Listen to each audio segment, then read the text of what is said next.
पाकिस्तान की मुस्बत खारजा policy. India और मोदी घुटनों पर आ गए। ऑपरेशन सिंदूर में भारत को शिकस्त देने के बाद बैनुल-अक़वामी सतह पर पाकिस्तान एक मजबूत और मुस्बत ताकत के तौर पर उभर रहा है।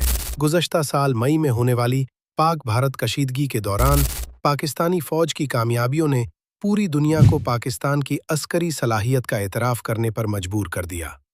नतीजतन पाकिस्तान ने खित्ते के अहम ममालिक के साथ न सिर्फ दिफाई मुआहदे किए, बल्कि कई ममालिक ने पाकिस्तान से अरबों डॉलर के दिफाई सामान खरीदने में भी दिलचस्पी जाहिर की है।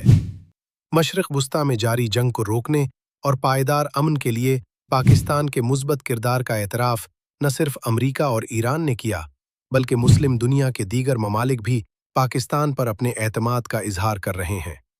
एक तरफ सऊदी अरब, तुर्की और मिस्र जैसे अहम मुस्लिम ममालिक के वज़राए ख़ारजा खित्ते में अमन के लिए पाकिस्तान के किरदार को अहमियत दे रहे हैं, तो दूसरी जानिब दुनिया की उभरती ताकत चीन ने भी मशरिक़ वुस्ता में जंग के खात्मे के लिए पाक चीन मुश्तरका 5 नुकाती एजेंडा जारी कर दिया है।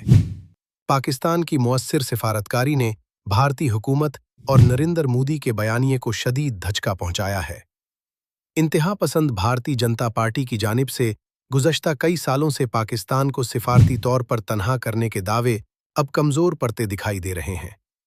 दुनिया की बड़ी मईशत बनने का दावा करने वाला भारत अपने हमसाया खित्ते में जारी बहरान में मुकम्मल तौर पर लाताल्लुक़ हो चुका है, जिससे बैनुल-अक़वामी सतह पर इंडिया एक गैर अहम मुल्क बन गया है।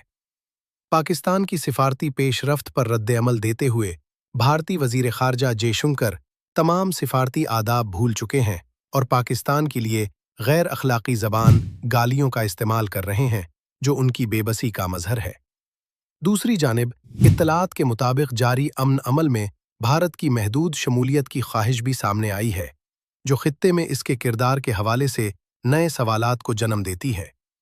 अब ये वाज़ेह होता जा रहा है कि पाकिस्तान की मुतहर्रिक खारजा पॉलिसी ने खित्ते की सिफारती सूरत-ए-हाल को नए रुख पर डाल दिया है और इंतहा पसंद बीजेपी और नरेंद्र मोदी घुटनों पर आ गए हैं।